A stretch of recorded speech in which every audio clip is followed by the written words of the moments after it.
tension saturated the Senate hearing chamber like humidity thickening before a summer storm. Senator Tim Scott sat poised in his elevated seat at the committee dais, that familiar self-assured grin slicing through the rigid decorum of the proceeding. Facing him across the room at the witness podium stood Representative Jasmine Crockett, her burgundy blazer flawless, her natural hair styled into elegant twists, her eyes sharp and unyielding, ready for whatever came her way. C-SPAN's cameras caught every flicker of motion, every breath in what was quickly transforming into one of the most combustible political confrontations of recent memory. Scott leaned toward his microphone, his voice laced with smug amusement and practiced superiority. "Representative Crockett," he began, his tone dripping with mock politeness, "I see you attended law school. That's impressive. But tell me, did they actually teach you constitutional law there, or were you perhaps occupied with other matters?" The chamber froze. Gasps rippled across the gallery like an aftershock. Scott's smirk widened, relishing what he assumed was a clean, devastating hit. Conservative aides clustered in the back exchanged sly glances, a few discreetly raising their phones to record the moment. This was the Tim Scott performance they admired, polished, strategic, and biting. But Crockett didn't blink. Her jaw tightened slightly, eyes narrowing, a quiet warning of the storm about to hit. She straightened her microphone with deliberate calm, drew a deep, steadying breath, and met Scott's gaze head-on. "Senator Scott," she said, her voice cool, hard, and metallic. "Before we go any further, allow me to make sure I understand your question. Are you truly sitting there questioning my legal education when you yourself never passed the bar exam?" The chamber exploded. Whispers turned into gasps. All pretense of composure evaporated. Scott's grin evaporated instantly, replaced by sheer disbelief. His face flushed crimson as cameras zoomed in, immortalizing every flicker of embarrassment. This wasn't merely a rebuttal, it was an act of war. Before we delve deeper into this extraordinary showdown, make sure to hit that like button and subscribe, so you don't miss a single second of the political, spectacle-shaking Washington to its core. Now, let's watch this confrontation unfold in all its ruthless glory. Tim Scott had carefully built his career on being the Republican establishment's model of calm moderation. As the only black Republican senator, he fashioned himself as a bridge, someone who could articulate conservative values while claiming empathy for the struggles of black Americans. His carefully polished rhetoric and faultless public image made him a favorite guest on Fox News, a rising star whispered about in presidential circles. But behind the charm and rehearsed talking points was a man who had never once practiced law. He had never stood before a judge, never argued a case, never faced a real adversary who could counter rhetoric with genuine expertise. His political science degree had carried him straight into politics. No law degree, no bar passage, no courtroom experience of any kind. And yet, there he sat, belittling the credentials of a woman who had achieved every one of those things. Jasmine Crockett, on the other hand, was the real deal. Born in St. Louis, she fought her way through Bowie State University, then earned her law degree at the University of Houston. She passed the bar on her first attempt, an accomplishment Scott couldn't claim because he had never even tried. For years, she had worked as a civil rights attorney, representing those no one else would, taking on the impossible cases others wouldn't touch. Her record was written not in speeches, but in victories. Clients defended, laws challenged, systems exposed. After years in the Texas House, she rose to Congress carrying not just ambition, but genuine battle scars. She knew how to argue, how to present evidence, how to dismantle an opponent's case piece by piece. And standing in that hearing room, she was ready to remind Tim Scott exactly what a real lawyer looked like. This hearing wasn't just political theater. It was about the future of voting rights, legislation that could redefine democracy itself. Scott and his Republican allies were intent on blocking a bill designed to expand early voting, automatic registration, and protections against voter suppression, measures that directly affected black and brown voters. Crockett had been invited not as a partisan figurehead, but as a legal expert with lived experience. Republicans knew she was formidable, intelligent, fearless, and unshakably prepared. That's precisely why Scott tried to undermine her before she could begin. But his calculation was fatally flawed. He mistook her for a politician he could rattle, not a seasoned attorney who could turn a hostile interrogation into a weapon. His initial jab, clipped and shared across conservative social media, was being hailed as another Democrat-destroyed moment. But the real fight hadn't even begun. Scott straightened, forcing his smile back, though its confidence was gone. "Representative Crockett," he said, voice tinged with irritation. "I believe you're avoiding the real issue here." "Am I avoiding it?"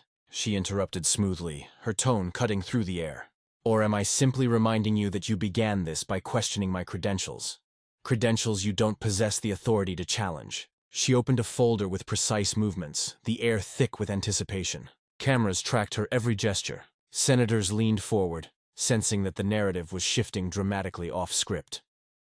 "Let's talk credentials, Senator," Crockett continued, voice calm yet sharp enough to draw blood. "I graduated from law school. I passed the bar on my first try. I practiced law for over 10 years, specializing in civil rights. I've argued before state, federal, and appellate courts." She lifted her gaze, locking onto him. "What's your legal experience again, Senator?" "Oh, that's right. You don't have any. You've never gone to law school, never taken the bar, never represented a single client in court." The room erupted in murmurs. A few Democratic aides struggled to suppress grins. Some Republicans frantically typed on their phones, trying to verify her words.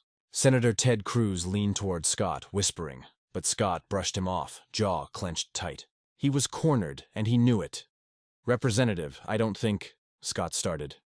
"No, Senator," Crockett cut in, voice firm as tempered steel.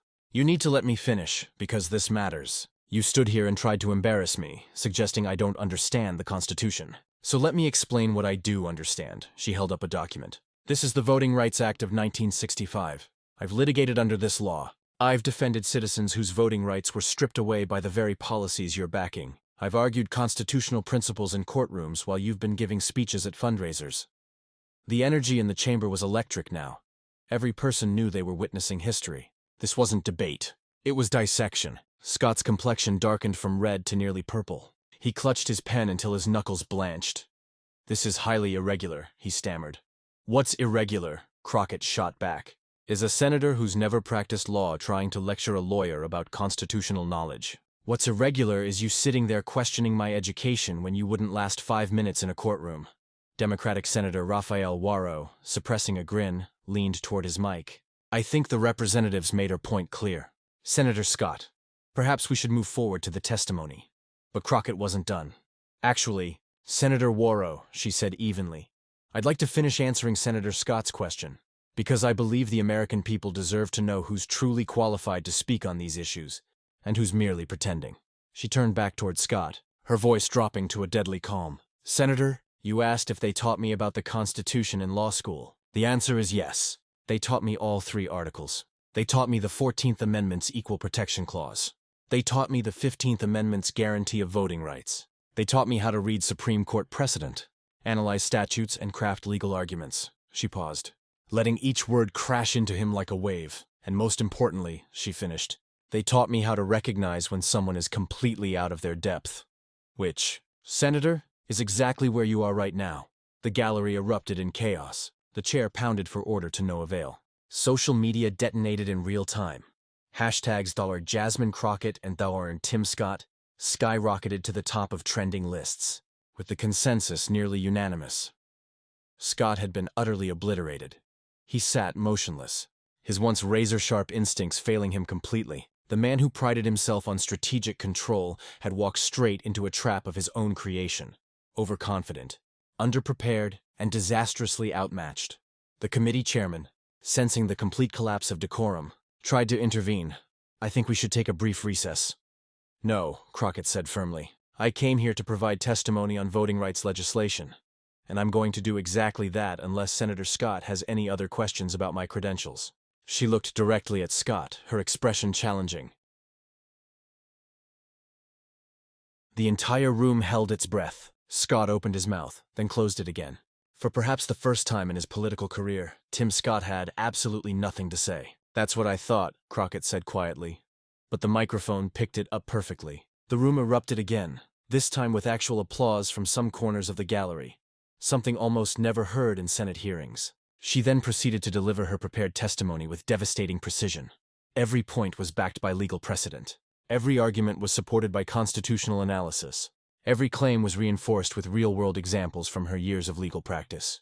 It was a masterclass in legal argumentation, made even more powerful by the contrast with Scott's earlier attempt to demean her credentials. "The proposed legislation you're considering today would effectively nullify decades of progress in voting rights, she stated, her voice strong and clear. It would disproportionately impact Black and brown communities, just as similar legislation has done throughout American history. And I don't say this as a politician.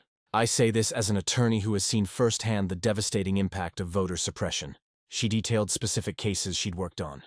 Elderly Black voters turned away from polls. Communities where polling places were shut down with no notice.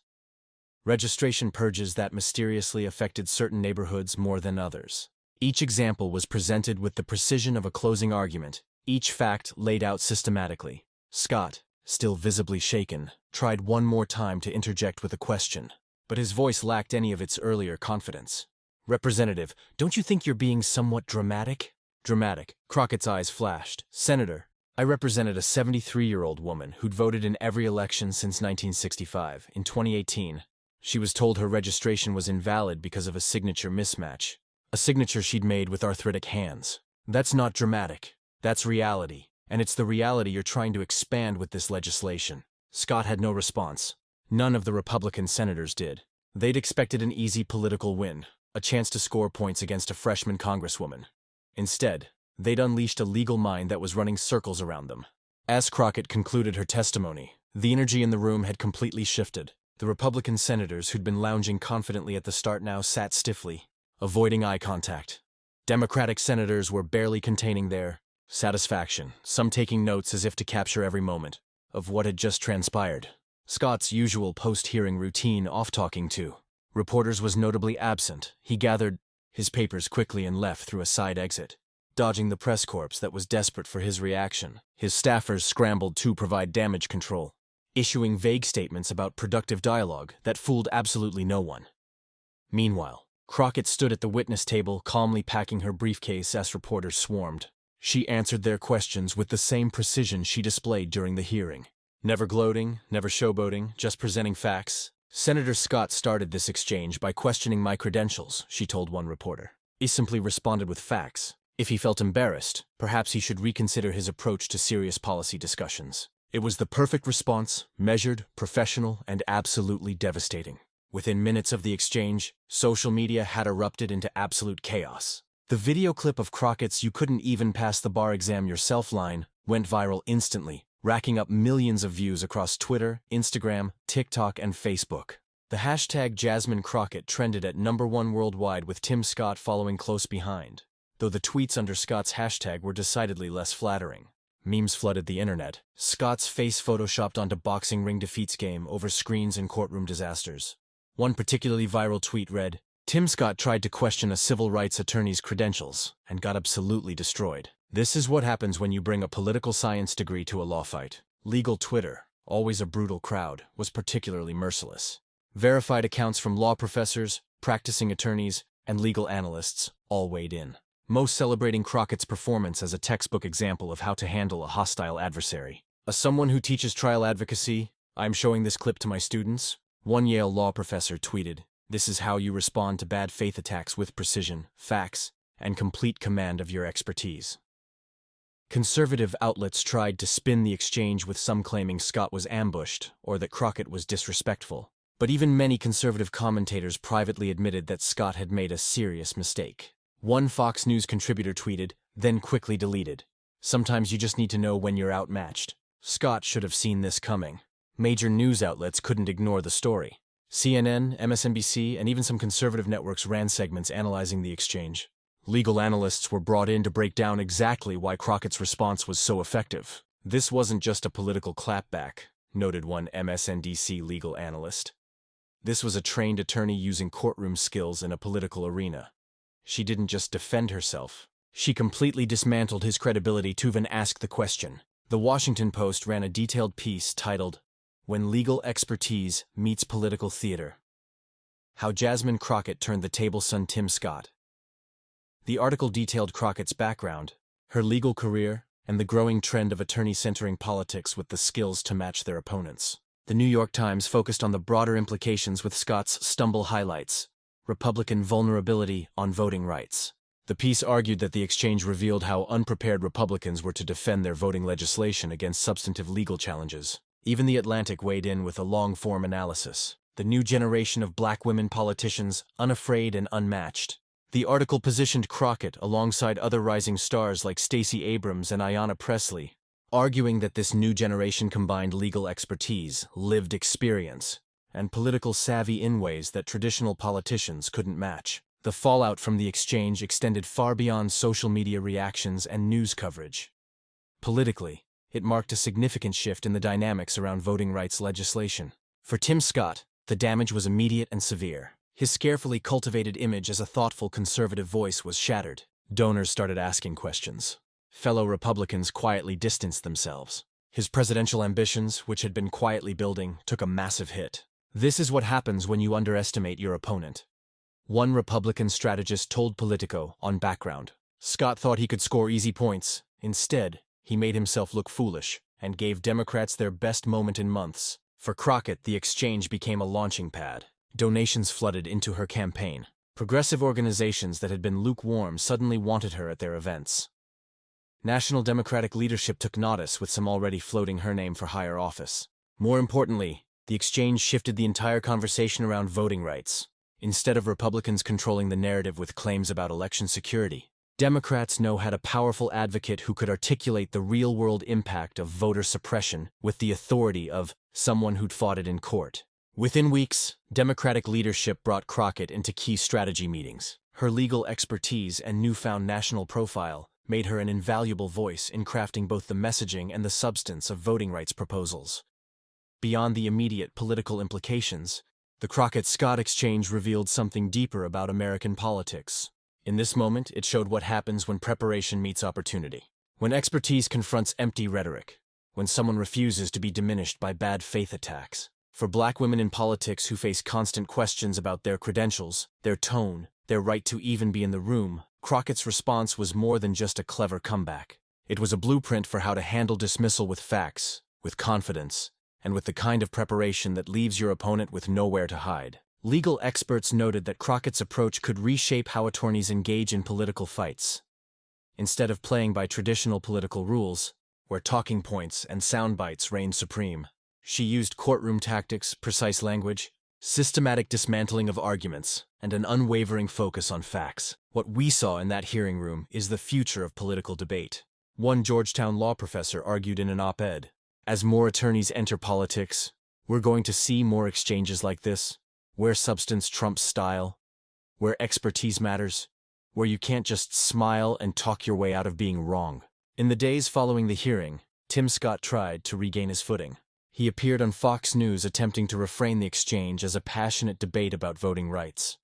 But the host, clearly having watched the viral clips, pressed him on why he'd questioned Crockett's credentials in the first place. "Look, I have tremendous respect for anyone who serves in Congress," Scott said, his usual smoothness notably absent. "But we can disagree on policy without, the important thing is he couldn't finish the thought." The confident, articulate Tim Scott, who'd entered the hearing room, seemed to have disappeared, replaced by someone who'd learned a hard lesson about underestimating opponents.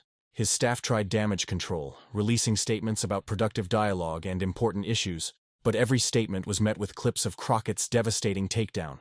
The contrast was impossible to ignore. Some Republican allies suggested Scott should challenge Crockett to a formal debate to set their course straight. But Scott's team quietly killed those ideas.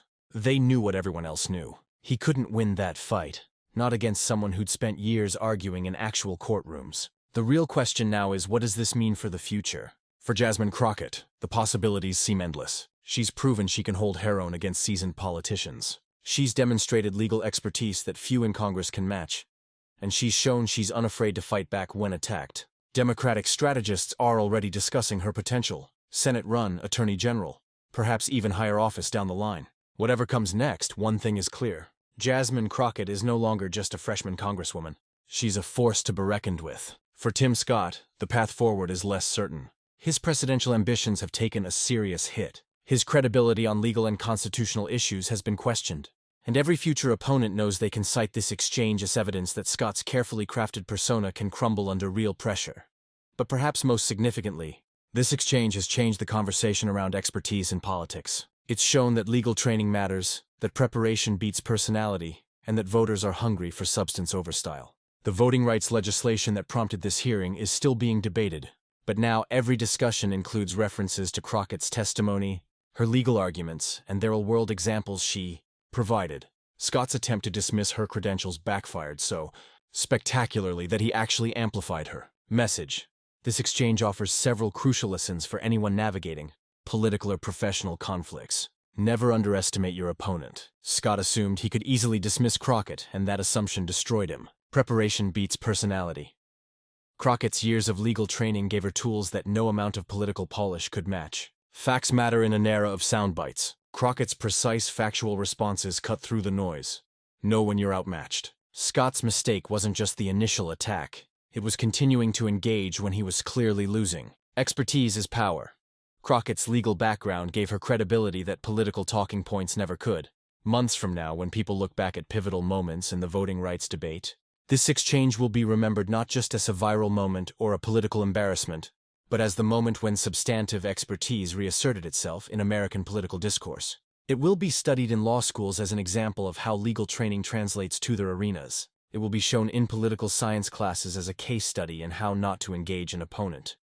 And it will be remembered by young people, especially young women of color, as proof that preparation, expertise, and courage can overcome attempts at intimidation. Tim Scott walked into that hearing room thinking he could score easy political points. He walked out, having learned a painful lesson about the difference between political theater and actual expertise. And America watched Jasmine Crockett demonstrate that sometimes the best response to condescension isn't anger, it's precision. The senator laughed at her law degree. Her next words ended his credibility, and in doing so, she may have changed the game for everyone who comes after. Thanks for watching this incredible political showdown. If you enjoyed the story, make sure to like and subscribe for more explosive political drama. Who do you think will be the next politician to face Jasmine Crockett? Drop your predictions in the comments below. Retry Claude can make mistakes. Please double-check responses. Sonic.